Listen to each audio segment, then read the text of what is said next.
আপনার সঙ্গে ওই ছেলেটা কিভাবে কয়ে গাছের ভিতরে ঢুকলো, ঢুকে এক বুসকা টাকা নিয়ে এলো। আমি গাছের ভিতরে ঢুকে এক বুসকা টাকা আইনা কুটি মতো হয়ে যাবো, আর মাছ ধরে খাইতে হবো।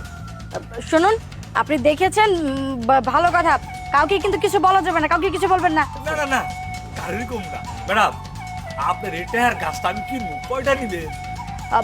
3 লাখ টাকা। না ম্যাডাম, আমি গরিব মানুষ, আমার কাছে অত টাকা নাই।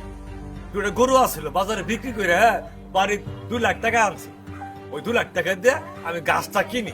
এই দেখতো কোথাকার কোন ফকির নিয়ে এত দামি গাছ কিনতে আইছে। এই আপনি কি জানেন গাছটা কই থেকে নিয়ে আসছি? রয়্যাল মালাবার্টের গাছ, জাহেদ খানের বাইকু নিয়ে আসছি। কি ভাবছ এত সহজে এই 2 লাখ টাকা দিয়ে আপনারা দিয়ে দিব? শুনেন, যাতায়াত খরচই তো আছে প্রায় 5 লাখ টাকার মতো। আপনি যদি নিতে চান 10 লাখ হলে দিয়ে দিব।